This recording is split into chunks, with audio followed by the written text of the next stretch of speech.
What can be said in times such as these?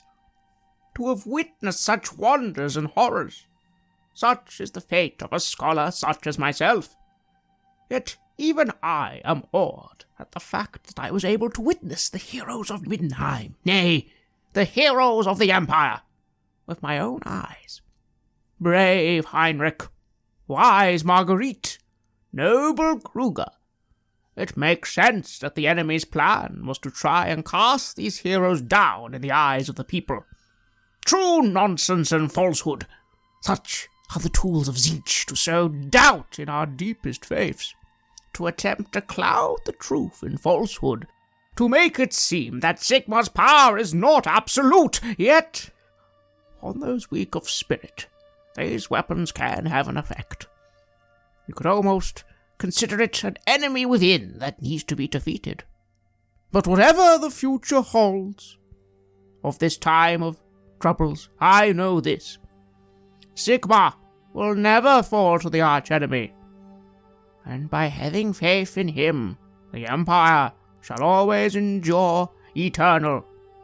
Long live the Emperor! Long live the Empire! And may the tales of these mighty heroes be remembered till the end of days. This is Red Moon Roleplaying. 2 days have passed since the skies above the Empire were filled with crimson purple. 2 days have passed since the great attack on the Imperial Palace, where for a moment it seemed the forces of the arch-enemy, specifically the forces of the Purple Hand, at the last moment had grabbed victory from the jaws of defeat. And yet that was not how it happened. Although to the average citizen, and to most in the Empire, no one will ever truly know what happened. After all, the events that unfurled, the conversation the heroes of Middenheim had with the Changeling, and the actual final confrontation, well, at the end of the day, only the heroes of Middenheim know these details. And perhaps the Emperor to a point, but he was not totally with it at the time. But all people need to know is that whatever it was stopped. The mood in Altdorf is a mix. Things like gang wars and religious riots suddenly pale in comparison when demons are literally flying out of the sky, if only for 10 minutes. And yet it was enough to rock the city into a shocked compliance. But it is not celebration on the streets as the days passed. There is no praise, there is no glory to this victory. It's more just a solemn acknowledgement that a lot of work needs to be done, and maybe for now some grievances must be laid aside. There's after all been great confusion in the city. The would-be new emperor, Crown Prince Wolfgang, is dead. The Grand Theogenist, Yorick, is dead. Even the High Patriarch, Phyrus Gorman of the Wizards' Colleges, is dead. As were many other innocent knights, guardsmen, even civilians. But not as many as there could have been. And the Empire is quick to get back on its feet, especially now that Karl Franz himself, the Emperor of the Empire, seems to have returned to his senses, returned to his natural state, his vigour back, at least slightly. And so some replacements have already been made. Perhaps surprising none, Volkmar the Grim is now Grand Theogenist. And the Wizards' Council apparently has a very promising candidate in an individual known as Balthazar Gelt, a battle wizard, perhaps a better fit for such times than the older Phyrus Gorman ever was. And the Emperor himself is taking command. For you, Siegfrieda, most of this has just been ear gossip. You've been inside a ward in the Imperial Palace, after all, for the last 2 days. Being bandaged, being treated. During this time, Erica and dear Leah have never left your side. But there have been other physicians, other doctors, who have come and gone. Not too many, of course. It seems they don't quite yet want to make what's happened to you public. After all, it doesn't quite hit the heroic tale to see a hero like this. Pain has been a constant companion. Although, luckily, good medication has eased it a little. Your mobility has been extremely poor, but it did improve a little when, to your surprise, perhaps one of the only visitors you've had, other than Leah and Erica, was the priest Carol Eigen. She came, she said some words. You did not spring from your bed, fully healed and praising the name of Shalia.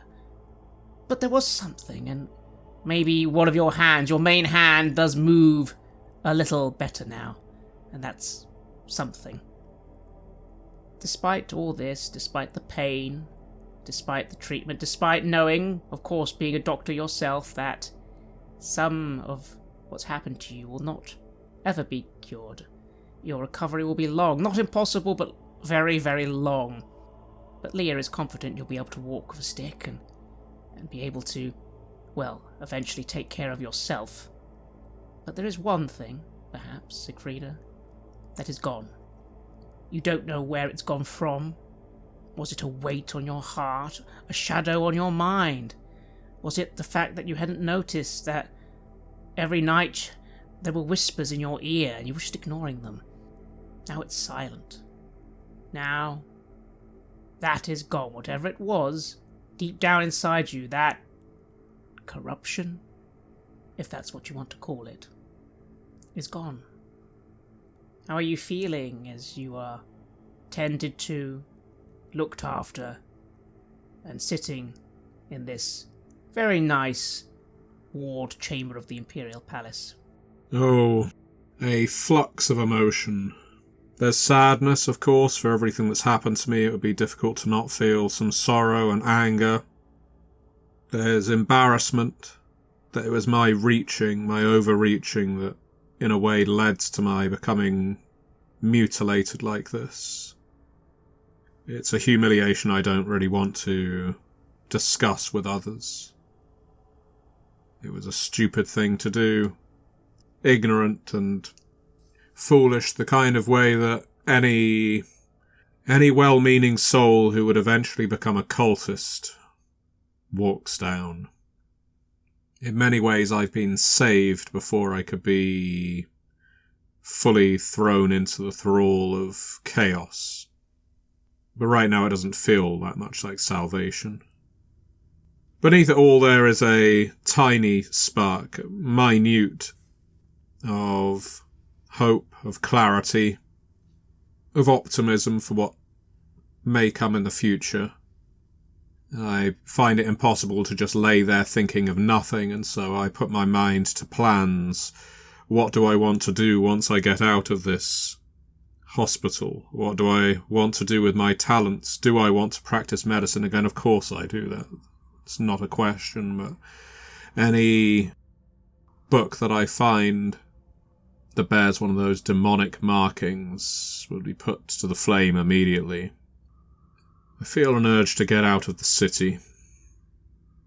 It's funny, most of these hellish things that have happened to me have occurred outside of the city, but I tie them so intrinsically to the city itself that I feel the need to escape it. But for now, all I can really do is convalesce with my thoughts, with my wounds, and think of the future. And that's what you'll do. Besides, Leah's given you some good news. On this, the third day of your treatment, she says some more visitors can come. Your friends, Heinrich Schilf and Kruger Hoffman. Kruger Hoffman. It's been a busy 2 days. Lots of reporting to do, or not do. After all, it becomes quite apparent to you very quickly that no one truly knows the full story other than you three. How could they? The changeling's words, its plan, were only given to you. As far as anyone else seems to assume, the Purple Hand made a final desperate move, desperate to claim some form of victory after your victory of claiming the hammer, which was exactly what you were supposed to do. Nothing more than that. And while it was close, the heroes of Middenheim prevailed. In regards to the Purple Hand, you've helped with some clean-up, but it was extremely easy. After all, they were all there. Instead of how things occurred in Middenheim, where you had to spend weeks and weeks gathering them all up for hanging, in the end they were all here, they were all in the palace. Almost 200 individuals, not just in the palace that you fought itself, but outside as well. Nearly all of them are dead now, and the few that were imprisoned were burned the other day. Not just one pyre, but several pyres, one for each individual. Though, you know, Heinrich is more privy to this information than you know that the cult of Sigmar are absolutely livid right now. You can't blame them. The truth is, they let this happen. Or rather, maybe they didn't let it happen, but it happened right under their nose, right in the middle of a time where they were saying it was others who were to fault. But still, what have you been doing? It's time to visit your friend Secret today, but what have you been doing? Have you attempted to unravel any final mysteries? Have you decided, perhaps with the others' permission, to share what truly happened? Or maybe you don't think it matters. Maybe no one needs to know that a strange being called the Changeling was running around. Who even was that really in the end, that demon? Maybe they're best forgotten.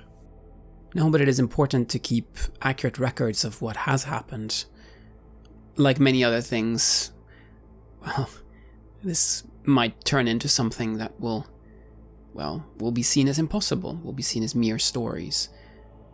But I know what happened, and this is the time when we can tell our stories, and when we can write this down, so that hopefully in the future, people can look back at our accounts, and they will know what actually happened. Maybe it'll get covered up. Maybe what we write will be destroyed or forgotten. But at least we've tried. At least we've tried to leave the Empire with the truth of everything that happened, of everyone that was at fault. Because it's a very long list of people. How will you present that truth, then? Will you present it as the Changeling suggested? That yes, the heroes of Middenheim was a lie. Not a true lie. No, you were heroes, but that you were just pawns working for chaos, and that it was all a horrible stunt to humiliate you at your moment of glory because you were arrogant and foolish. Or will you present it with a bit more of a positive spin?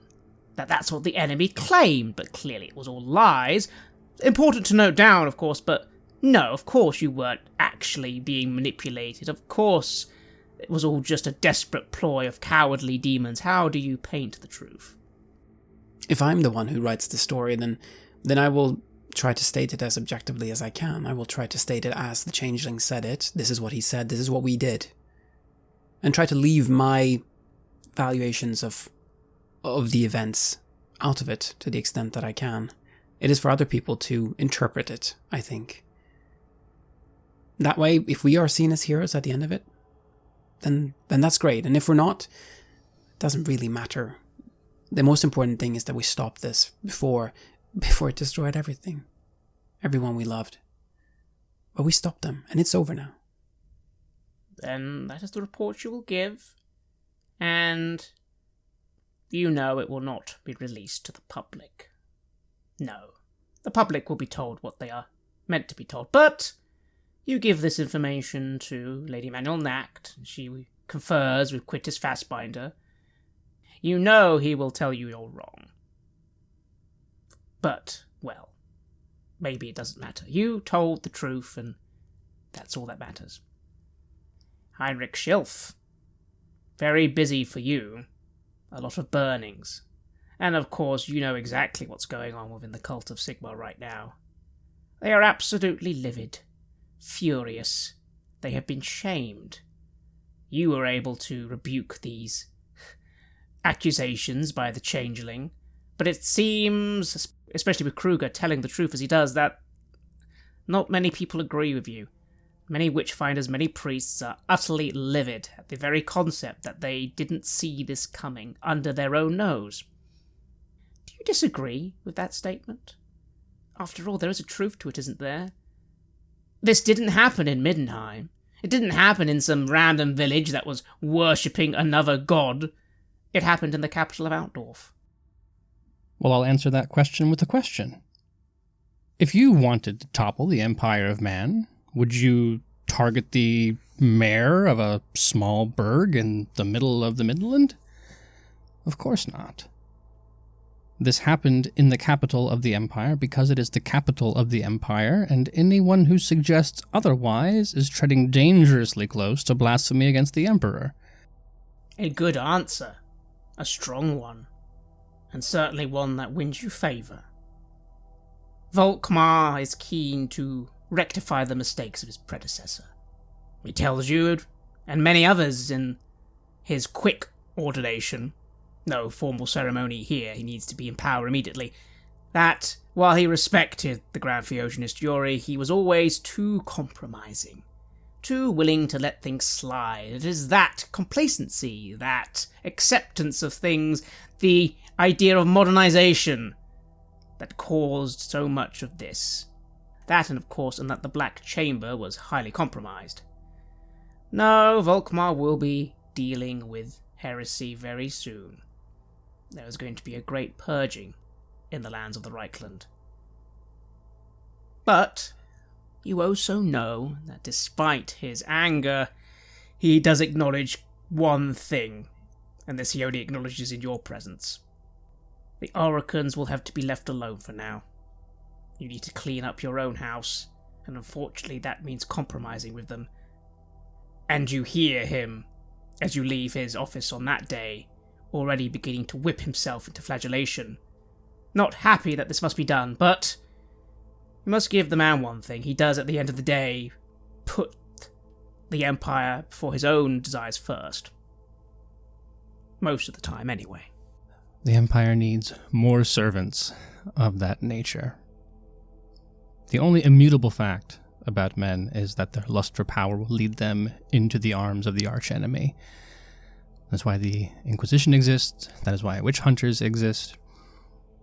Checks and balances. Who's watching the watchers? It's ugly business, but what's the alternative? We almost saw the alternative. The cruelty is a small price to pay for the stability and continued existence of men. Indeed. But perhaps such dark thoughts can wait for an hour or so. You're walking down the hallway to where you've been told you can see Siegfrieda. She's not been able to have many visitors at all for the last 2 days, but apparently she's a bit better. Of course, it's a hard thing for you, Heinrich Schilf. As you know, Kruger has been truthful about a lot of things. But you three, and maybe really only you and Siegfrieda, know one thing no one else does. The injuries Siegfrieda suffered were not due to the battle. Not truly. Something else happened at the end there. You believe your friend has paid the price for corruption. But perhaps you didn't realize how much corruption it was because, well, you saw how she looked. Kruger had a little sting. He got over that and you were fine, but it's not a good thing that the light of Sigmar did that to her. What do you think? Maybe no one has to know other than you two. Maybe this can be dropped. Maybe it can't. What are you going to do? I can't speak for Kruger, but so far as I'm concerned, whatever the rest of the Empire needs to know is nothing. There will be legends written about this triumph. There will be songs sung about it. And it would not do for those songs to include a third verse about, and also Siegfrieda was there, even though she was serving chaos. Right?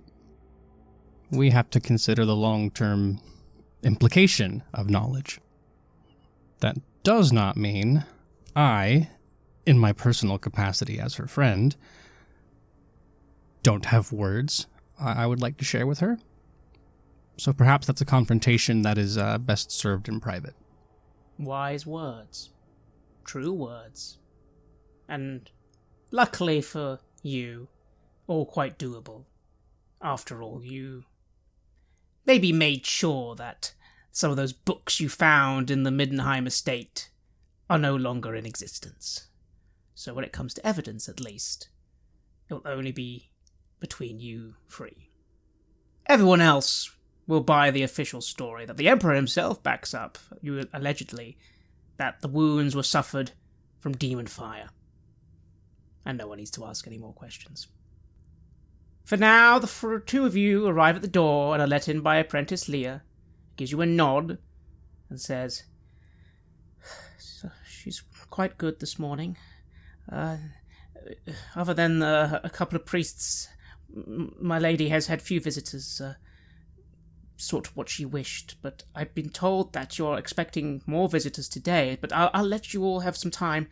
Like I said, just call if anything happens, but she's been stable for some time now." And she guides you to Siegfrieda's bed. How do you look, Siegfrieda? Practically mummified. Even though my wounds are healing, they will need to remain bound for quite some time. So all of those great sores that opened up on my flesh are currently bound, and the dressings regularly changed because they continue to bleed through. Thankfully, there doesn't seem to be a risk of infection right now because I'm in the best possible hands, but still, it doesn't look pretty. You, Kruger Hoffman, at the end of the day, managed to avoid much harm at all other than that burning pain near your heart, although it was nowhere near as dramatic as what's happened to Siegfrieda. You, Heinrich Schilf, almost escaped unscathed as always, but whether or not you'll ever give credit to it, in the end the changeling did get one blow on you. How are you looking? Your wounds are going to heal, but you have been informed there might be a little scarring. Scarring makes a man. Right now it's more the bruising and limping I'm concerned with. The body can do incredible things in moments of dire need, but you do always pay that debt afterwards. Indeed. And so while there are some bandages, particularly around your head region, and somewhere around your chin, well, it's not quite as dramatic as Siegfrieda's appearance. Still, the three of you are left alone. Somewhere a church bell is ringing from the great temple of Sigmar. Things are progressing. But it seems you have a moment between the three of you before apparently more guests arrive. What do you say? Your apprentice said that you're doing well today. I was very happy to hear that. Yes, if there's one thing that can be said for Leah, it's she is persistently optimistic. It's a good quality to have. Life is filled with enough pain as it is. Oh, I know. Is it true though? Do you feel okay? It looks damn painful. Yes, I'm sorry. I shouldn't be so glib with you. It's really quite agonizing. I'm trying not to depend too much on herbs and poultices that take away the pain. I know how a dependency can be built up in such a way. But it does hurt. And I suppose in some way that's my just reward. Do you feel that way? You saved the Empire. We all did. Oh, sorry, I shouldn't laugh. No, I feel intense joy for how we saved the Empire. And I know that it was our work and the work of those who were with us that ensured that. But I also know that I took steps that I probably could have avoided. And... Kruger Heinrich, there's no real point to all this feeling sorry for oneself, is there? I'll look to Heinrich. What's done is done. Even as you say that, there is an obvious skepticism in my face. I imagine for the duration of this conversation, I've been standing slightly further back from your bed than Kruger, with arms crossed and looking pensive and judgmental in a way that you're probably not familiar with. And so you ask that question, and there's a long, pregnant silence. And then raising a hand to my chin, I will just ask, was it worth it?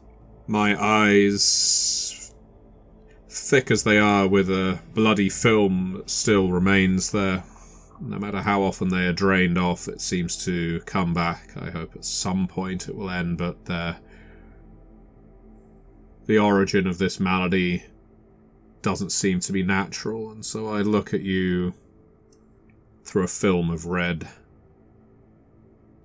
Well, we saved the Empire and we destroyed the beast, didn't we? I think one doctor's mutilation is probably justified to do all of that. And was that because of your transgressions or in spite of them?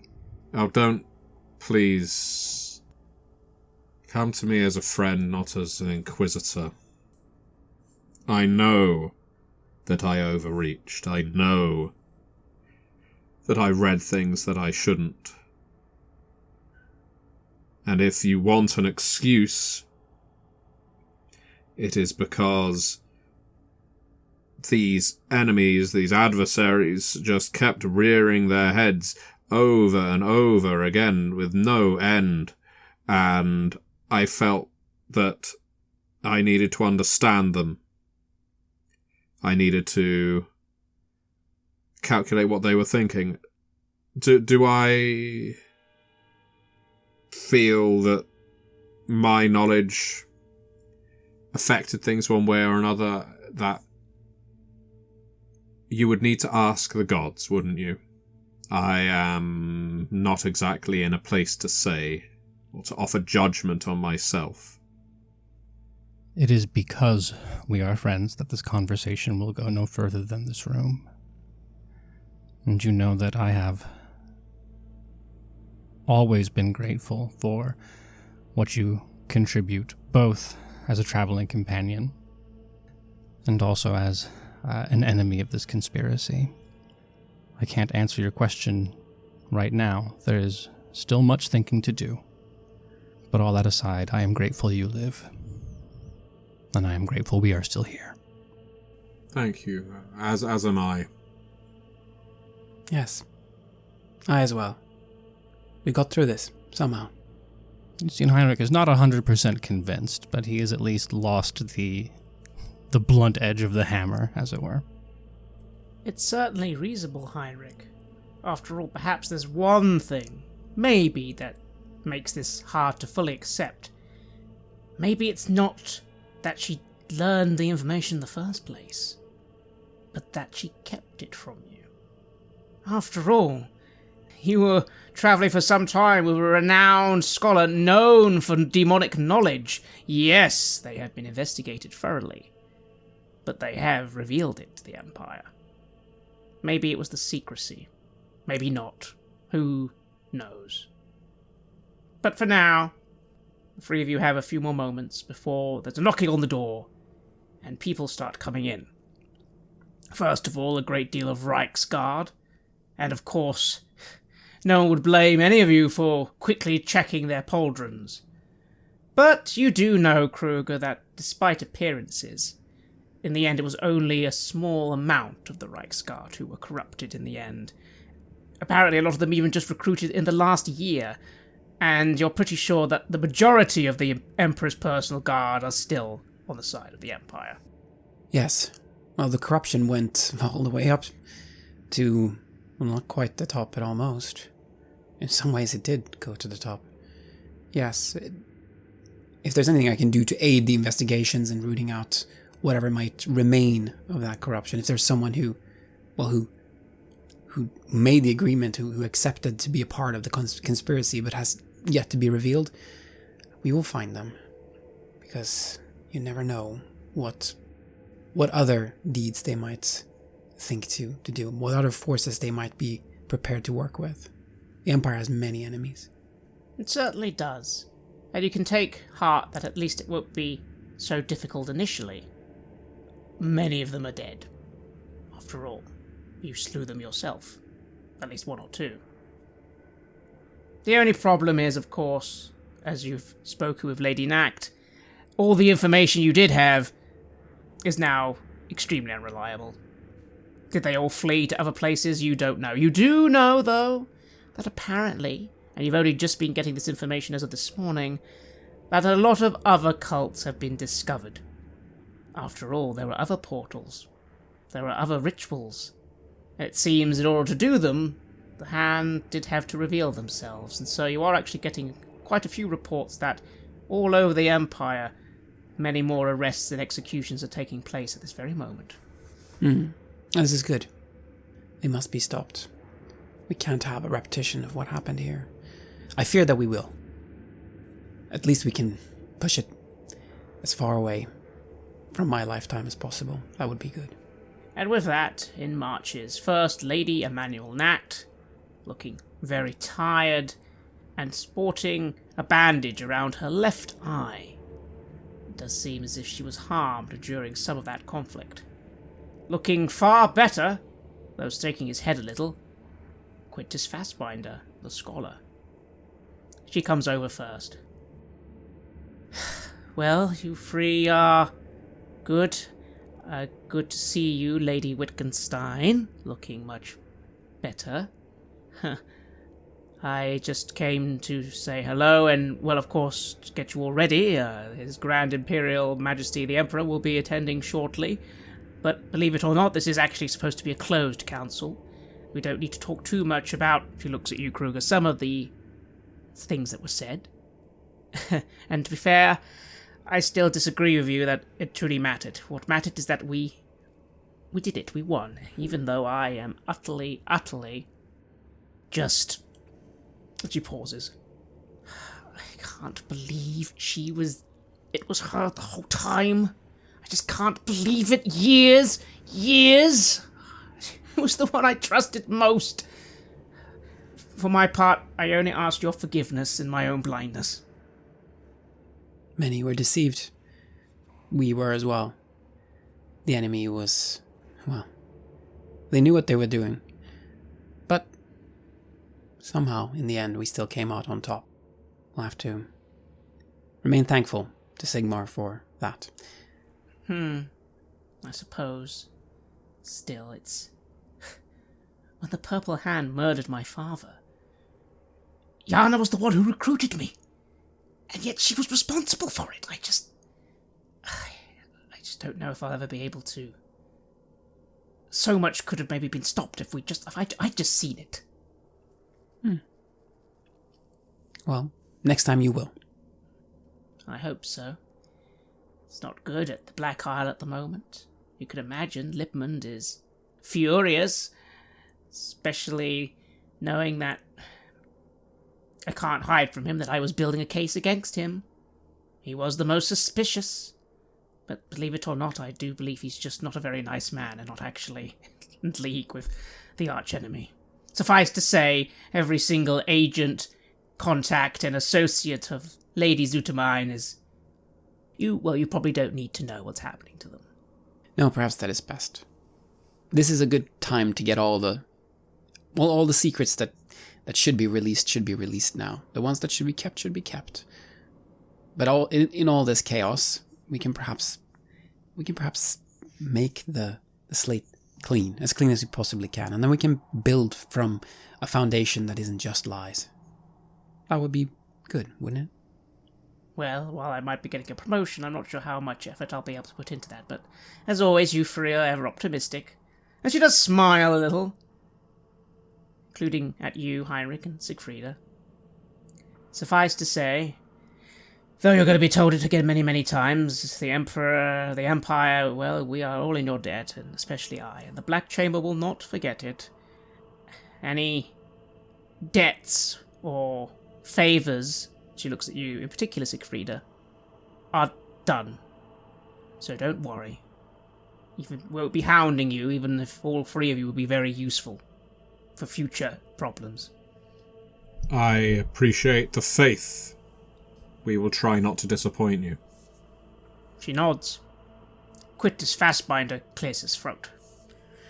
All of you are being far too dire and grim. You forget. Through Sigmar's will, you've saved the Empire. And I know and thank you for the information you've given Kruger Hoffman, knowing that forces like, my goodness, the Changeling, a being straight from the annals of myth, not seen active for hundreds of years, was involved in all this, but of course they were a trickster, a liar, a terrifying general and seneschal of, well, the great architect himself. This Shiragetru, another one, although odd, defeated so long ago. But it matters not. I still think you are giving too much credit to the lies you were told. To claim that our journey for the hammer was some manipulation? Nonsense! No, the hammer was vital. It was needed.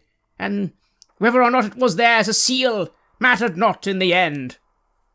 We were able to defeat our foes, and do not any of you ever forget that, please. You're right. We were able to defeat our foes.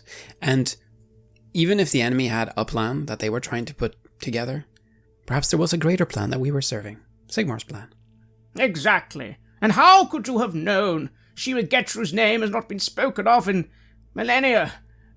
How could any of you have even had an inkling of that name, of the nature of such things? That does, perhaps, make you, Siegfrieda, and you, Heinrich, think, well, how could you have known? Except, of course, you did, Siegfrieda. But, well, Quintus Fastbinder doesn't need to be clarified on that note, you don't think? All that matters is you triumphed, and the enemy once again have been cast back into the shadows. The Purple Hand are finished. That's what I believe. Well, Fastbinder, don't be too confident, but admittedly, I'm not sure Kruger's informed you two or you, Lady Witenstein, but yes, as well as scouring most of the cell in Altdorf, it does seem as if we won't need to do too much tracking down. All the other rituals, well, they showed their hand. With any luck, this is the greatest blow they've suffered for hundreds of years. That's a good thing. It is, and maybe now they will stop looking for Castor Liebring. She laughs at that, as does Quintus Fastbinder. Ah, yes, and also well done on discovering that foul artifact. Suffice to say, it is in safe hands, and no one will ever have to worry about it again. Yes, Heinrich Schilf. No one's telling any of you anything about this artifact you recovered, only that it's being taken care of by top men, and that it's in safe hands. Whatever it was, some sort of ring, and that's all the information you were able to get. And then in comes the Emperor himself, Karl Franz. You must admit, Siegfrieda, in comparison to yourself, it's quite the opposite. There's a man you saw on the edge of death, and now he looks almost fully recovered, bar a bit of shadowing around the eyes. But then again, you do know, Siegfrieda, that is because of you. Both the treatments, the initial one and that one on the battlefield, were your skill, your knowledge, and it worked. He lives because of you, and your skills, Doctor. And he comes over and bows his head. I hope I am not bothering you, Lady Witenstein and Heinrich Schilf and Kruger Hoffman. I merely wished for this to be done as soon as possible. To speak to you, that is. Oh, not at all. We're not going to complain about your presence. Well, many would. He goes over and briefly ushers away some of the crowd of guards. They pause for a second, but then he ushers them away again, and then it is just a few guards at the door, and Quintus Fassbinder and Emmanuel Act being quite respectful as he speaks and looks out one of the windows. After all, there are plenty of windows in this room. No stuffy rooms for you, Siegfrieda. This was a test. A test if I'm honest, felt I'd failed. But it seems Sigmar is not done with me. And so I must continue to persevere. But it would not be possible without you three. I have been informed of as much as is needed of your exploits. The Empire owes all three of you a debt that I do not believe can ever be truly repaid. I will try my best, particularly you, Lady Wittgenstein, who I personally know I owe my life to twice. I am only sorry that I was not able to shield you from the flames of that monstrosity as much as I thought I did. I apologize. I'm dumbfounded for a man of this status to ever bend to apologize. So I say nothing. I can neither accept this apology nor reject it. He just nods. So, I'm afraid I cannot offer you parades or entire counties of land, though I would wish it. I'm afraid this is a time where everything must be focused on dealing with the many problems the Empire now faces. As of tomorrow, I will be gathering the entire contingent that were in Oopsreich and setting out with Deathclaw. My poor Griffin has been caged up for far too long, and I will be rectifying things. But before I go, well, what can I offer the heroes of the Empire? Kruger Hoffman, I know you are indebted and serve Middenheim. That is certainly not a problem. I'm hoping we'll become closer as things progress. But, well, can I not interest you in a position in the Black Chamber? A position on my council? There is something that Fassbinder has for you, but before he offers you that, I wish to ask, what is it I can do for you? A position on your council? That would be the utmost honor. If there's any way that I can serve you and help you in protecting the Empire, then, well, there would be no greater honor than serving your Imperial Highness. But of course. No, my own agency of spies needs good men, and I would be proud for you to serve and continue your good work. If that is what you wish, it will be granted, of course. Yes, I would wish nothing more than to keep you and the Empire safe. Then, granted. And maybe this will help, I suppose. What was it again, Fassbinder? Oh, yes. Well, funny thing. You might be wondering what the nature of Castelliberang. I've done some digging, and I'm sure in the end you've always wondered who he was to you, and why were you just picked by coincidence. I believe I have an answer for you. You do? Yes. This may come as a bit of a shock, but I believe he was your brother. Your twin brother, to be precise. And internally, of course, this was what the Changeling revealed, yes? It did. You didn't mention that part, but to be fair, that was personal. It is difficult to believe, but I did grow up an orphan. It is possible. It is more than possible, my boy. You three may not know this, but I was actually heavily involved in, do you remember there was a bounty hunter after you at one point? Yes, vaguely. There's been a lot of people on chasing us over the last few years. Yes, my apologies. Not that I, of course, knew you at the time, but I was in league with them. I was asked to find out about the leader of the cell in Bergen. The leader of the cell in Null, and I found credible evidence that led me to the house of Lieberang, a noble house. It's a funny tale, but I believe, via some documents I found and a little bit of snooping, that the individual who fathered Castelliberang obviously adopted him.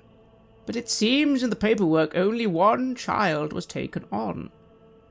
But the paperwork from the orphanage implies that there were 2 children, and only one was taken. I believe, Kruger Hoffman, that by a twist of fate, your brother was adopted and placed in nobility to, alas, go down their dark path, while you, completely unaware, were left on the streets, and so, by fate, separated, and then by fate reunited. Although, can I say, I'm very happy that one of you perished, and one of you survived. Fate is strange. What would have happened if I would have been chosen instead? Would I have followed the same path that he did? If we were twins? It's a strange thing to think about. I would like to think that I wouldn't have done that. I really would. Thank you for finding this out. Oh, my pleasure. Especially because, of course, you are now owed 10,000 gold crowns. And he grins. And I laugh at that. Yes, indeed. Yes, indeed. But, yes, you are. You didn't think I made up that, did you? We couldn't afford to make up such an amount of money. It had to be real. Oh. The inheritance was real. It just, let's say, was never going to go to Castelieberung. But you are, well, the actual final relative of the individual who bequeathed the inheritance. That is truly great news. That would be money that could help a lot of people in Nuln. A lot of children in Nuln. And perhaps make sure that fewer children will have to go through what I went through on the streets. Is there any way that I can ask you to, instead of giving that money to me, to put that money to use in helping the children, perhaps through the orphanage? Make it better. Make it really take care of the unfortunate children of the city of Nuln. Quintus Fassbinder looks a little confused, but just nods, and the Emperor raises an eyebrow. Truly a charitous deed. Are you sure you don't want to keep some of it for yourself? I confess the pay I'll be giving you is not as generous as that. No, but I'm certain that it is going to be more than sufficient. The work in of itself is reward enough. Then Quintus Fassbinder simply nods. It says, well, I'll see about donate. Any idea who I'll donate? Just I suppose there is Ed Orphanage in Nuln, isn't there? I suppose I'll have to talk to Lady Emmanuel Leibowitz.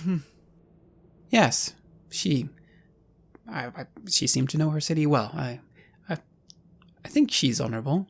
I say, not really knowing if I'm actually completely truthful there. The experiences that we had with her were, well, they were mixed, weren't they? But perhaps this will help. Let's hope so. At that, the Emperor turns to you. And of course, yourself, Lady Witenstein. What can I offer you? I have heard that your house has had a troubled history, and you have been besmirched by it, and possibly even lost all inheritance. I can try and sort that out if you wish, and reclaim your title. I know again that you are in service the court physician to Middenheim, but well, I would not mind a good court physician here, considering what's happened with some of our own physicians of late. He laughs. Well, as you can see, Your Royal Excellency, I am not really in a fit position to be operating a surgery in Middenheim or here. I may recover swiftly, but in regard to my family, the Witenstein name, you are correct. I shrug as much as I'm able within all the gauze and bandages. You are correct. The Witensteins were a terrible family that walked down a dark path toward all manner of chaotic elements.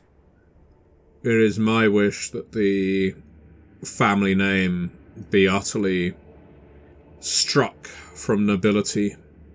It is as good as done in Wittgendorf. Already I have already renounced my claim to that place, but I no longer wish to be known as Lady Witenstein. This is not an insult, Emperor, I assure you. I'm not rejecting nobility and aristocracy wholeheartedly, but I am rejecting the name Witenstein. At this time, I think it is time for a new family, a new name, unmarred by all the evils of the past. So, I'm not expecting 10,000 gold crowns, but any aid that can be proffered to the poor people who are using my surgery gratis, while I was taking in coin for treating the wealthy, I was, of course, where time allowed, delivering free treatment to those who could not afford it. And to me, that seems, if I can say so, Your Royal Excellency, topsy-turvy. Not that I should have been charging the poor, but that my focus should have been on the poor and the suffering. And it is they who need the greatest aid, not just from the temples, where they cluster around like beggars, hoping for a blessing, but from medicine, from a physician's tools and expertise. Would you see fit to establishing a hospital for the poor that remains staffed and stocked, perhaps run by the apprentices who journeyed with me and survived the journey? I can recommend one, Leah. She is already well on the way to becoming a physician. She still has time before she becomes a doctor, but she has what it takes to lead such a place. Would that be that, and the removal of the name Witenstein, however that might work? I'm looking at him with a genuine amount of confusion, though it isn't necessarily apparent, given that my face is largely covered up and it's just my eyes flicking side to side. It's an unusual request, I must say. What noble name do you wish to be known by? I think for the time being I would just go by the name Sigfrida. It's a name I used when I was younger and less scarred.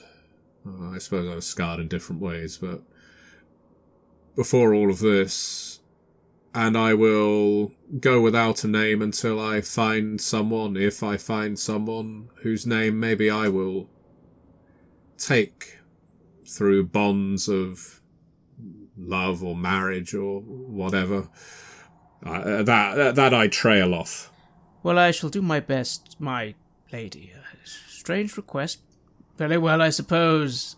Striking off the noble name was already done, as a matter of law. We can think on that. As for your other request, an interesting idea, though I'm not sure how much I can personally fund such a project. But who would you have in mind to... So, would it be a hospital run by the Physicians' Guild, or a hospital run by the Cult of Shalia? Or are you suggesting... a novel thought... a hospital run by Altdorf? On that, I have given very little thought as to the bureaucracy behind it. The very idea sets me on edge. Who has to report to who? I've got no great love for the Physicians' Guild, and I don't really trust a cult. I mutter to myself, bloody clerks and paperwork. I would suggest that this would be a hospital run autonomously, that physicians from the guild can work there for training, that it is unpaid to them, but it will be a place where they truly get to practice their skills, that it should be a place where the Cult of Shalia will want to administer blessings, but they are not demanded of. That it is a place for curious people. I'm not trying to put power in Altdorf's hands. Your Royal Excellency, nothing like that. I just wish for this place to remain exempt from the usual quagmire of shit, to excuse my language, that goes with trafficking via guilds, cults, and political entities. I shall have to see what I can do, but I promise you, I will try. I will try and... Well, sorry for interrupting, but I know that if there is one man here who can achieve something upon trying it, it is you. He looks down a little at that and says, I'm afraid time will have to tell on that count, my lady. Time will have to tell. But thank you. I will attempt this task. I can at least start it, that I know for sure. What of you, Heinrich Schilf? Of all the three, I thought I could guess what you wanted, but your two colleagues have been quite surprising. Are you going to try and form a new organization? Certainly not, Your Excellency.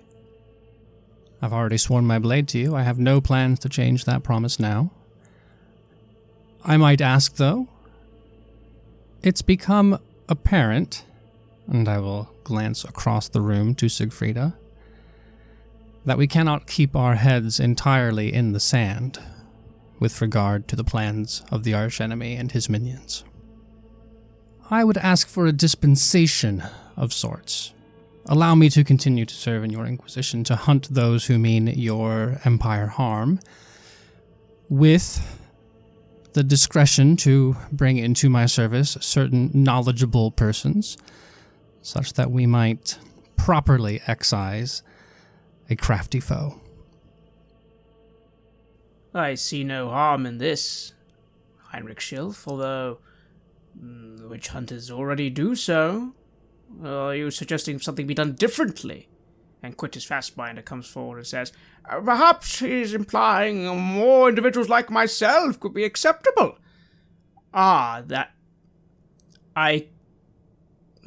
We can certainly try, Heinrich, although we must be very careful. Not everyone has the fortitude of individuals like Quintus. I have personally defended him on several times, but you should know that Volkmar is not always seeing eye to eye with me on how things are going to go from here, even though I know they are an honourable man. They are quite angry about what has happened. That is understandable. I shall remain accountable to Volkmar in those ways, and the people I choose will remain accountable to me in those ways. I suppose we will have to have some long conversations, you, I, and Volkmar. But very well. If that is all you wish, then yes, you may continue to serve. And, well, I do believe it's a mere formality, but I believe it's well deserved that your Inquisitor in training unofficial title be rescinded. You are a full Inquisitor. You always have been, I'm sure. I thank you for this honor and this blessing. Very well, then. There is nothing more you would ask of me. Your humility speaks words of you. Again, I am sorry I cannot offer you a parade, but we don't have time for it. Certainly not. No parade is needed. The deed itself is reward enough. Then the deed is done. Emperor Karl Franz takes his leave. And as the days march on, the armies of the Empire will begin to form again, starting in Altdorf, and begin to move. There is an awful lot of work to be done. All three of you have a sense that things are going to happen now, but that time and fate might part you from several individuals you've met and each other. Heinrich Schilf, is there any one of any of the companions, the allies, the followers on this journey you've had who would like one last check-in, one last hello? Obviously, Bertha would make sense, but maybe you'll be seeing a lot of her. She is, after all, your subordinate. Is there anyone you'd like to do one final check-in before you think fate tears you away? Well, it makes sense to me to give a proper thank you to the people who have been the most instrumental in our journey, save for present company. It means I need to take a visit down to the Birabel. Indeed. And you are met with compassion, with kindness, treated like family. And the captain himself clasps you on the hand after a well-shared drink, simply saying, "You see, lad, I told you. All right, I may have been a little wrong about you being the great champion of the Empire, but, well, you know what, maybe I wasn't entirely wrong, was I?" Champions come in many, many forms, but none of that would have been possible without you and the bravery you have shown. People expect the hero to be delusional, charging into danger. They do not expect the same out of Rivermen. And so while there'll be no parade and no great songs written in your honor, know that I, at least, appreciate what you've done for me and my friends. Ha! Ah, you flatter me. At the end of the day, I was nothing more than just a boatman. But I'm happy to have served. And know this, lad. Your father would have been proud. He watches you from Sigma's side, and he's proud of you. As am I. Heinrich is not the type to verbalize his emotions, but there will be an amount of eye contact and the subtlest of nods to indicate that, yes, I understand and do appreciate it, even if I will not say so out loud. But before I depart, it's not fair in my mind that I be the only one who's received a promotion of sorts, if you will indulge me. And I will reach into my traveling cloak to retrieve the small mountain of wealth that I have accumulated in the highest denomination coin available in the Empire. I will set this bag down in front of the captain. The Emperor will provide for me as I continue on my journey, but if you intend to remain a boatman, the least I could do would be to provide you with the means to secure more boats. You may be happy to be a captain. This should let you become a commodore. There is some push and shove at first, a little bit of pride. But, well, eventually the captain, Grim, Walder, can't say no to such coin. This is good for them, and will set them up for a very long time. Although, of course, he does insist that a little part of this does need to go to your mother. Of course. I trust you will see to it that she is cared for. And the next time I see any of you, glancing around at their deckhands, it better be at the helm of your own boat. And with that, the captain brings up his glass, and you all share a hearty toast to the future, and to the river, and to the Empire. What of you, Kruger Hoffman? Any final farewell to some of the strange people you travelled with? It's not maybe farewell forever, but you just have this feeling that life is now going to start taking you places. There is so much to do, and if you do fulfill this goal to serve the Emperor himself, well, there'll be very little time for being sociable. That is, of course, if you do that. So is there anybody? Well, I have always enjoyed the time that I've spent together with Quintus Fassbinder, and this is finally the time when he's going to tell the full story of that necromantic ship. Indeed. And he tells you in great detail of the many creatures that serve the undead in Sylvania, and of course of the strange life forms that dwell in Lustria, where he's hoping to make an expedition to one day, but maybe not too soon, because the climate's quite bad. And he just finishes off with, and once again, I must apologize. I felt a little responsible for some of the troubles that befell you and your friends, but it was for a good cause, you understand. Castle Lieberung was a villain, and he had to be stopped.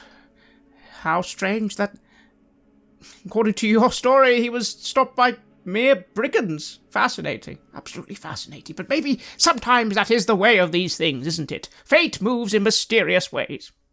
Yes, it certainly does. But perhaps there is Sigmar's hand behind it all, isn't there? Perhaps this was all always meant to be, just like this, and we were meant to meet just like this. And I don't know what my new role will mean in terms of how often I'm able to see other places than just the Empire. But if there is ever an opportunity for me to join you on one of your journeys, to see these wondrous things out there, well, it would be an honor to be able to join you in one of those trips. Well, my boy, funny you should say, because I'm thinking, maybe not Lustria, but have you ever heard of Grand Café? No. Tell me more. Well, to start with, the dragons, my boy! And he will regale you with many another tale that night. And what of Siegfrieda? You have friends, you have servants, and then, well, there is the whole matter of maybe returning to Middenheim one day, but you certainly don't have to. Maybe you can just send a letter of resignation, or not. That's for the future to decide. What will you do? Any final people you'd like to just see one last time, maybe before you move on with your own life? As you said, get out of that city.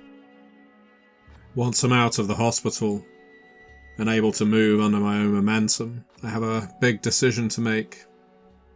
Do I stick around to make sure that this hospital is set up as I intend? Or once the wheels are in motion, do I duck out like a thief in the night and leave it to whatever it's due? I spend a lot of time thinking about that, and no doubt I talk with Heinrich and Kruger about it as well. My natural inclinations.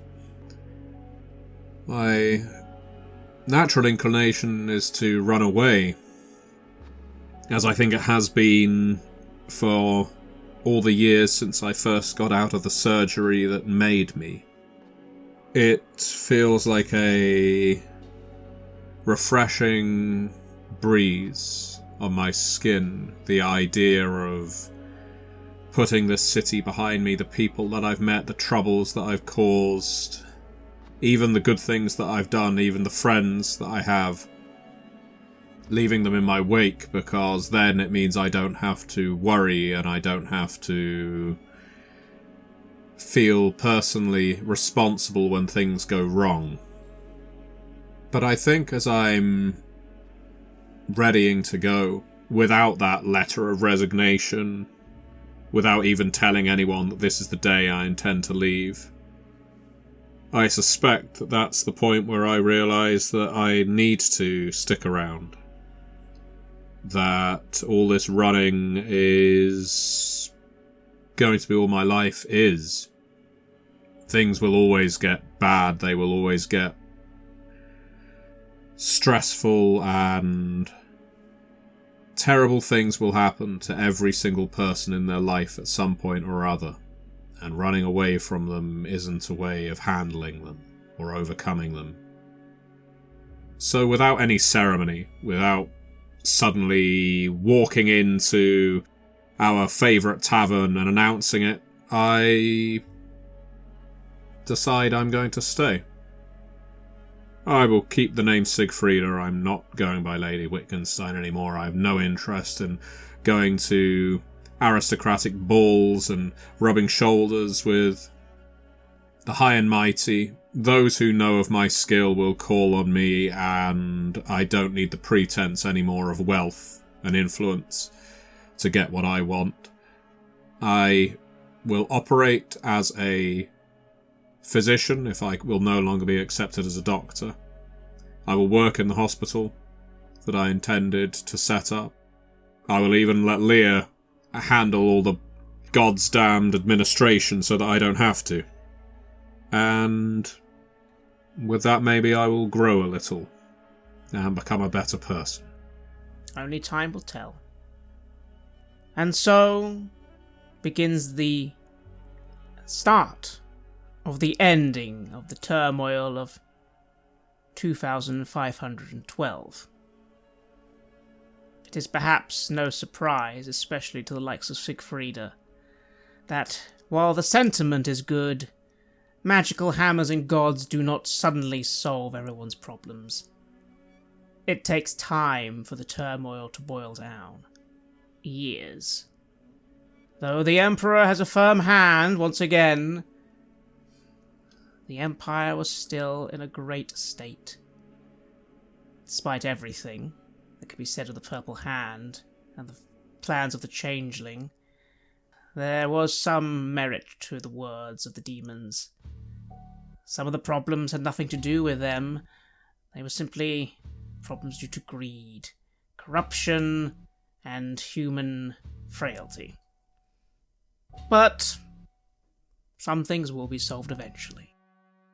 The war between Ostland and Talikland will spill more blood before it is finally settled and new people wear new hats. The civil war in Averland will be settled when the elite dwarfs are crowned elector counts and declared the winners of said war. To the south, things are a little less bloody, as Countess Emanuelle von Leibowitz gets everything she wanted, all plans successful, and despite a brief uprising of the Toppenheimers, Sundland falls under her banner, and she's crowned the new Elector Count of Wizenland, as Sundland is dissolved. Quite peaceful, really. And perhaps for the stability of the Empire a good thing, perhaps not. In a surprise to the west, Boris Topbringer takes a different approach, and resolves the Nordland issue by actually giving them what they want.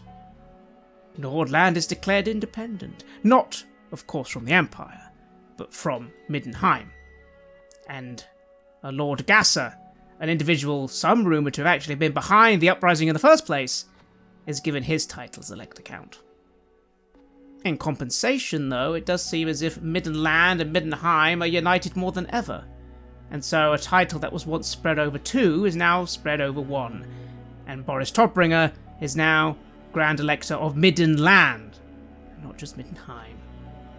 In short, some borders change and some titles change, and eventually that causes some of the issues to simmer. What of the Sigmarites and the Ulricans? It is as I said. While Volkmar is keen to burn as many heretics as possible, he is forced to acknowledge that they cannot do so alone, or without being shamed themselves by the Ulricans. And so it's agreed, under tense terms, that as long as the Ulricans reject the Sigmarite heresy to the utmost, and declare the Sons of Ulric heretical, their lands will be left alone, and their worship of Ulric perhaps allowed to continue as it has, without any radical changes. The Ulricans accept this, and in return do not bring up the fact that it was the cult of Sigmar who almost doomed the Empire in the end, and not them. And what of our three heroes? Kruger Hoffman, do you go through with the plan? An orphanage will be made and known in your name. But, well, is that enough? You could always go and make sure it happens on your own terms. You know Sigfrida's doing it with hers. You could turn down that position to be one of the Emperor's eyes. Then again, of course, you could take on that position. But it's going to be a very hard job. Very hard indeed. The Emperor's eyes are the Emperor's own personal spy network. Not nearly as big as the Black Chamber, of course, but with more power than them. But you'll be doing an awful lot of work. And there'll be an awful lot of blood on your hands. Is that what you want? I think about what I truly want. Who am I really? What is it that I want from my life? When I started this journey with Sigfrida and Heinrich, it was all about getting money to survive, just enriching myself, getting what I deserve. And when I got that, I noticed that so much of it was hollow, that money didn't really do all that much. We had money, but at the end of the day, that was not really what brought me joy. But there's an ambition in me. There is an ambition in me that I cannot quell. And the opportunity to work for the Emperor, I don't think I can say no to that. I don't know if I will be able to do the job well, or if I will survive it. It's bound to be very, very dangerous. But I cannot say no to something like that. It's the adventure of a lifetime, and I will take it. Then you do so. And so you will hear of your orphanage, but sadly not be able to truly check in on it. Although you do hear it is mostly successful, it offers some children a home in a very nice building in Null. 10,000 gold crowns will get you that. Yes, they have some problems with the local crime lords. Yes, they actually have some problems with, ironically, the orphan gangs you're trying to, well, help. They don't all want it. But many children will have a home that you didn't. And Lady Emmanuel Leibowitz is quite happy to take it mostly as her idea. But at least it seems she is not being too mysterious with her motives. It's good to look like the Elector Count who runs an orphanage after all. And maybe some of those children will go on to serve her personally. That's not a bad thing, surely.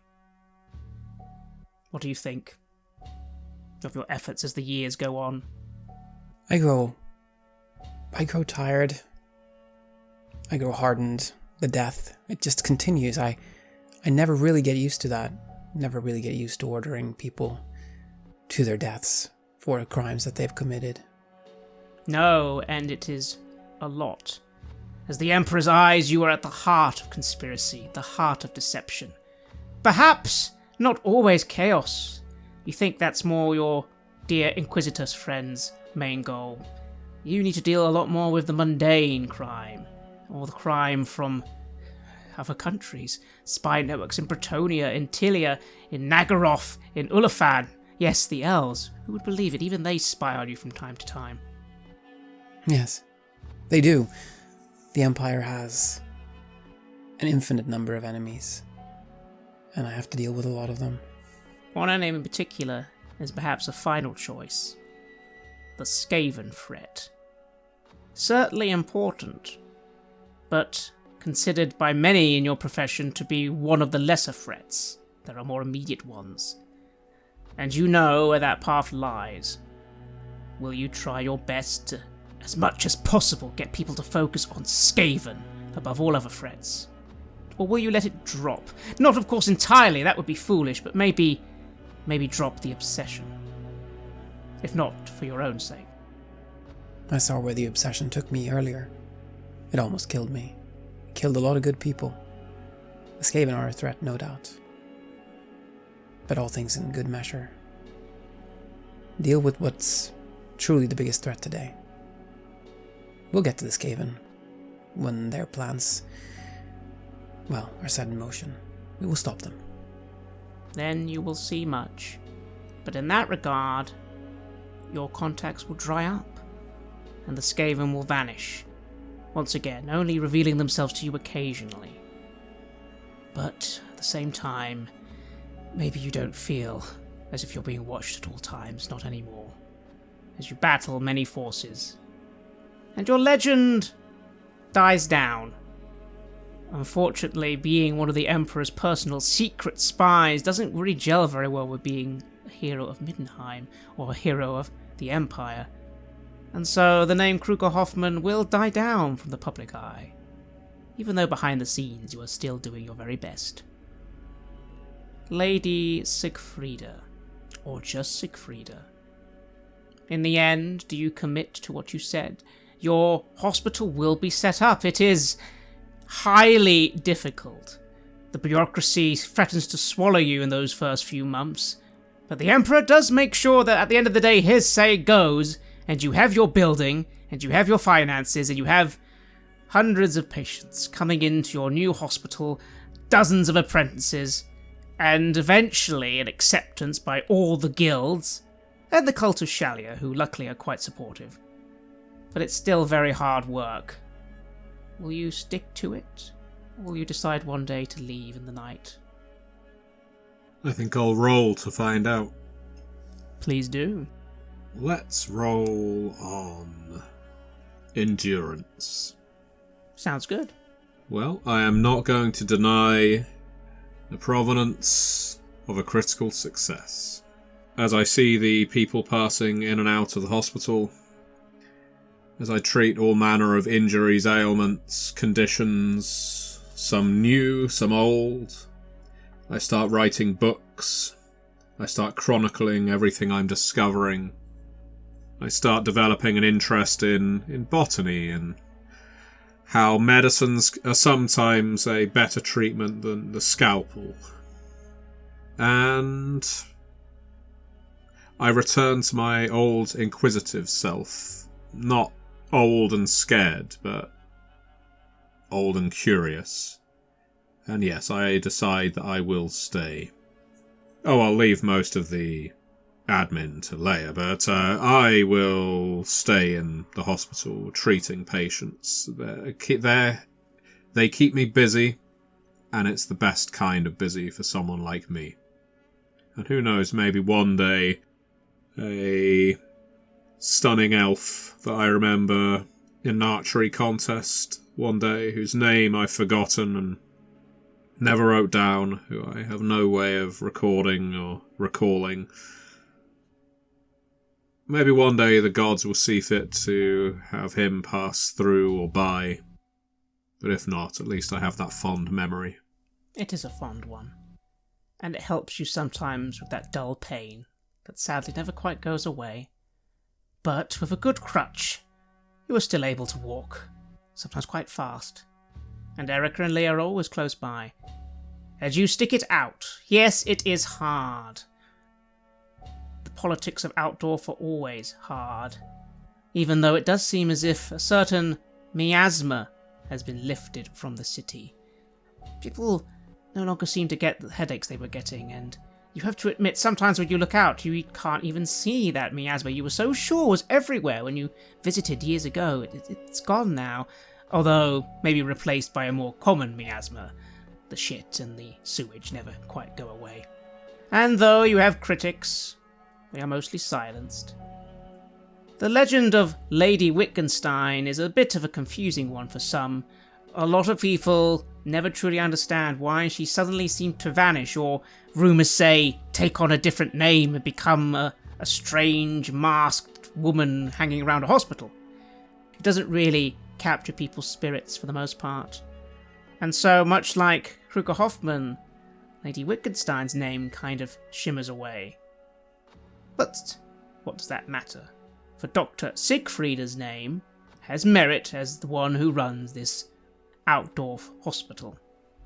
And there's one other thing, although due to your actions it's only ever of a passing interest to you, perhaps. The Dove of Shalia. To them, your humble surrender of everything is like wildfire, and some call for you to be named a saint.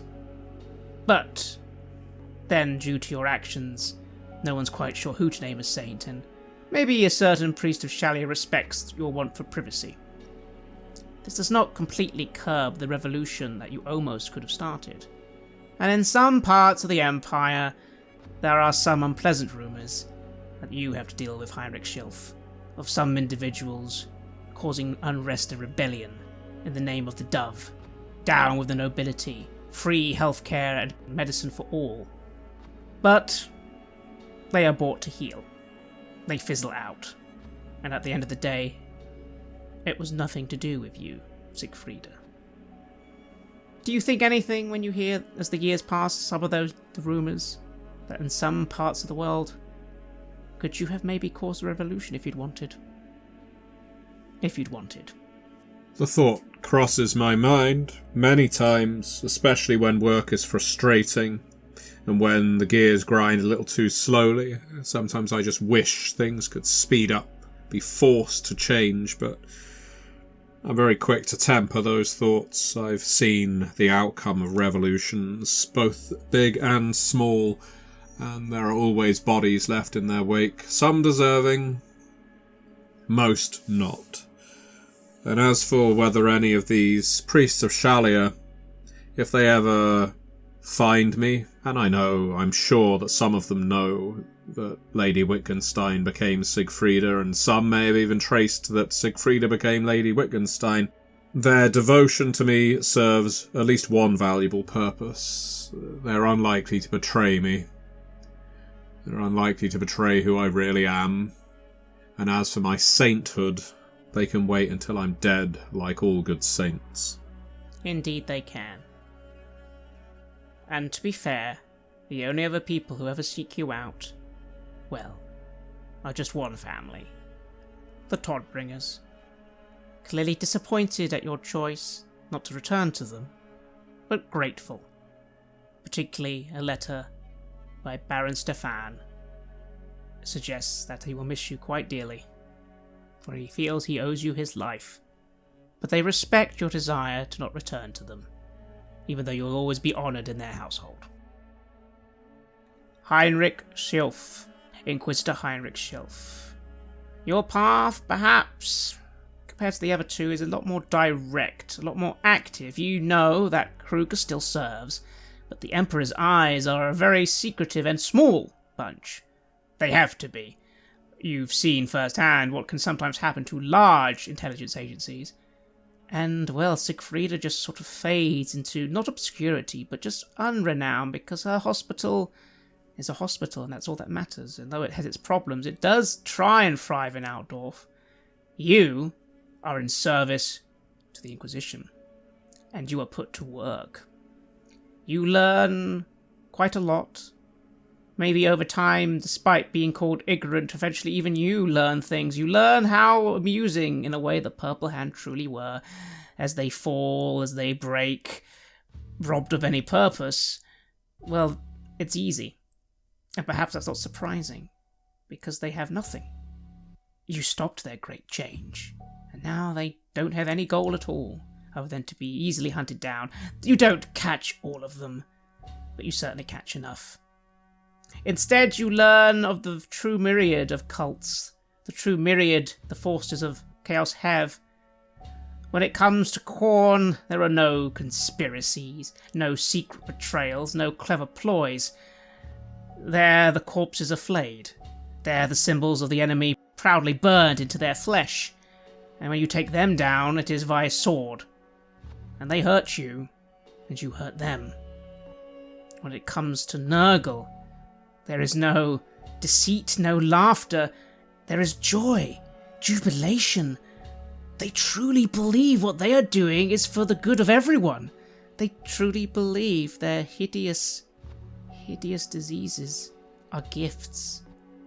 And you learn just how terrifying that belief is as you hold Bertha in your hands before putting a bullet in her head to spare her from the horrible rot spreading all over her.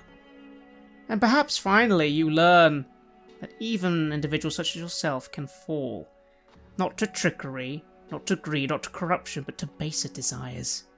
As with gun to his head, one of the most beautiful men you've ever seen, for a second, convinces you that perhaps putting that bullet in your own head would be much more fun. And you almost break. Almost. But luckily, one of your new interrogators fires first. And you burn, and you kill, and then there's another one, and another one, and another one. What do you think, as the years go on, of your enemy? Do you think you did ever underestimate them? Or that they are just weak and pathetic? Or do you think you're not sure what to think? How do you change as you bring down more and more of the enemy, and they, in turn, take things from you? It is a ceaseless struggle. There's a growing seed of doubt, I think, that grows as the years go by, that when facing the eternal forces of chaos in all their myriad forms, the best you can hope for is to delay the inevitable. That we can push back cataclysm by a week or a month. But these are evils that never die. The hearts of men remain eternally corruptible. And so eventually I will die not having accomplished nothing, because the Empire yet still stands, and there is suffering that has been avoided by my sacrifice and the sacrifice of others. But there's a sadness in knowing that, in a way, it is a bit for nothing. That if I stop and no one picks up the trail after me, then it all ends just the same as it would had I given up on the first day. And I think that recognition and that changing of the math leads to a kind of cold detachment. I have learned the hard way to form relationships. On the one hand, because even people you think you can trust will surprise you. And on the other hand, even the purest souls will eventually be grist for this mill of struggle. And so just as I am a tool of the Emperor, the people who work under me are tools of the Empire. And sometimes tools break. But you don't lament the hammer. You don't toast to the nail. You simply forge a new one and move on. And yet, you do have a soul, Heinrich Schilf. Do you try and hold on to it? In all this, always are the innocent. And as you burn that village, as you see your fellow witch hunters hunt down people escaping a quarantine, as you know that sometimes the evidence is simply a he said, she said scenario, do you ever try and bring your fellow Inquisitors into line, or do you accept your task and simply get to work? You cannot be sympathetic when the stakes are this high. Allowing one moment of second guessing is the difference between a city that remains healthy and one that is thrown into plague. And I would defy you to look into the eyes of people festering with boils, their skin sloughing off by Nurgle's curse, and ask them, was it worth it? Because we weren't entirely sure that the merchant was a cultist. Think about it. They don't see it that way. They don't. And it does you well, as you will rise in power, maybe even one day becoming a witch hunter general. Still, it's only been 3 or 4 years now. Still more time. Still more cultists to burn. But your zeal will win you favours in their eyes. Even if, in the eyes of the citizens, the eyes of those who simply wish to live, it's never the cheering of a crowd. Never the adoration of adoring fans. No, it's respect and fear. Respect and fear are what you see in the eyes of people who see you. And even the tale of Heinrich Schilf, legendary hero of Mindenheim, fades, becoming more the fearsome reputation of Inquisitor Schilf. In the end, Heinrich Schilf, is this the fate you wished for? No, I think that in the very beginning of my journey, people were very frequently eager to tell me that the duelist lifestyle and the glamour of a champion was a foolhardy wish. And they were right, but not for the reasons they think. I have the skills and the mental fortitude to achieve the martial prowess required and the discipline required. It's not foolish because it's inattainable. It is foolish because it's meaningless. What does a champion basking in applause do for the Empire? How do they prevent suffering? They don't. And so I could be a little bird set out to entertain the masses and showered in accolades by some noble who gets to be prestigious because they have hired me. That is a meaningless waste of life. Siegfrieda, the hospital is full tonight. Somewhere someone is screaming in pain, but they are being treated. Erica sits at your side. You're looking over some papers. It seems this is maybe it. There will be no great acolytes for you, you don't feel. No great discoveries made, not for a long time yet. And, well, the very last time you saw one of those horrible books, you were almost violently ill. It seems whatever resilience you had, for now is gone. No. Dr. Secreda of the Outdoor Hospital. Nothing more, nothing less. Is this the fate you wished for? All I ever wanted was to be the best possible doctor that my skills allowed, and sometimes I took the wrong path to achieve that. Sometimes I took shortcuts. But the screams, they reassure me that I'm not taking a shortcut anymore. To be surrounded by suffering that ultimately gets better tells me that, no, this is the right path. This is where I'm meant to be. I'm meant to be in a place like this, releasing people from their pain. Just as I did on that road all those years ago when I first encountered Heinrich and Kruger. And there was that poor man, that mutant. Kruger Hoffman. Busy days, busy nights. You're just overlooking the scene of your latest investigation. It's funny. You got a letter from Heinrich Schilf informing you everything was taken care of, and it is. You find a nice warehouse near the docks, full of slaughtered, burned cultists. But there was some clear-up that needed to be attended to, some things that needed to be taken away and burned by special eyes.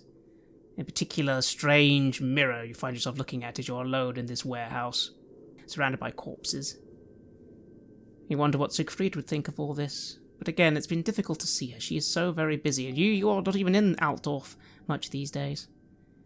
And just as you're looking over this mirror, you see a flicker of a shadow, and you briefly hear a voice that you haven't heard for many years, a voice quite far away. Ah, there you are. Ah, I thought this lot would do something far more entertaining, but they're all dead again. How have you been, Caster Lieberung? Or should I say Kruger Hoffman? I have been well. You? Are things going according to your plans? Hardly. You spoiled my story, ruined my punchline, and you did it by cheating. But well, I suppose fair is fair. You don't sound surprised, though. I'm glad. You never did think you'd actually destroyed me, did you? I don't think that a being such as yourself can be destroyed. And I'm sure you have already begun your next plan. Perhaps it will not take 100 or 1,000 years this time to come into fruition. Perhaps it will be shorter. Oh no, much shorter. Though not my plan. There are consequences to being humiliated, as you did to me. But I am a jester, and it is my role. So not my plan, but many plans. After all, you didn't think you and your friends had actually stopped the end times, did you? Can they be stopped? No, of course not. It'll all end very soon now. The rat men will come from the ground. The great necromancer will return and spread undeath for all to see. The elves, the dwarves, you lot will all try and live, and the ever-chosen will march from the north and end you all. You may have stopped my game. The great game continues, and we're going to win. You will try. But the world will not end today. I'll make sure of that. What tomorrow brings, we shall see. We shall see. For now, well done. Enjoy. A cog, a hospital runner, and a little spy. You're free. Could have been so much more. But without me, you're nothing. Well, not nothing, but so much less. Everything you had was due to me. Never forget that. I will try my hardest to forget about you. I really will. I never will. I'm not going to kill you. I'm going to wait and watch.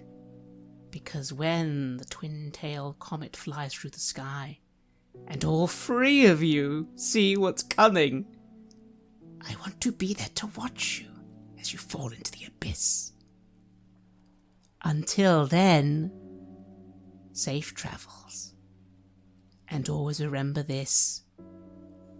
You are always a greater servant to Tzeentch than the real Castelliberung ever could have dreamed of. And I say nothing at that. And the voice fades, because you are alone here. Dire words. But, as you said, you'll hold on fast.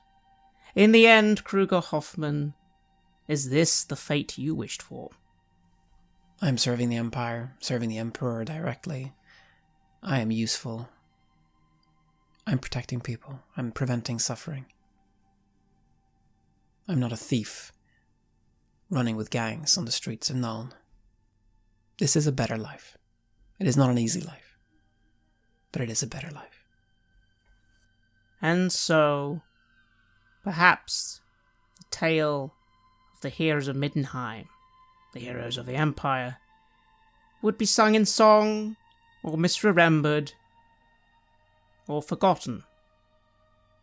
The sad truth is, there won't be time for that. Very soon, the twin-tailed comet will be sighted in the skies. Very soon, the end times will come on the old world. But fate is a fickle thing. And in the end, who can truly know what lies ahead? Who can truly know whether the peoples of the old world will triumph over the enemy beyond, or fall to the enemy within?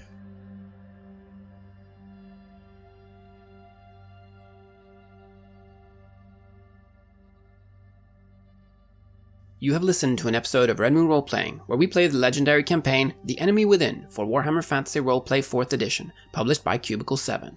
In this final part of the series, we are tackling Empire in Ruins. Joining us as players in this series are none other than Aaron Hammonds from Queen's Court Games and our dear friend Matthew Dawkins. The music was made by Flowers for Body Snatchers, Wordclock, Metatron Omega, Aegersonus, Apocryphus, Halgrath, and Northumbria, featuring a number of collaborations with other artists, and was used with permission from their label Cryochamber.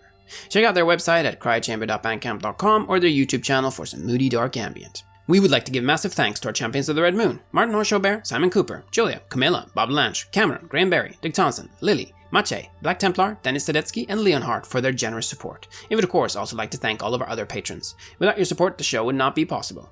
If you want to support our work, please check us out on Patreon. You can get access to our Warhammer Fantasy Roleplay bonus campaign, Rough Nights and Hard Days, as well as bonus campaigns for Warhammer 40k Imperium Maledictum, Cult of Indeed Lost, and Call of Cthulhu there. On top of that, we also offer early and raw access to all of our recordings. You can also hear your name read on the show as a champion of the Red Moon, as well as play some Cult with us. Most importantly, that support is what keeps the show going, so do check us out there. Thank you again for listening, and remember that Skaven are definitely not real, and even if they were, the Emperor has already dealt with that threat long ago.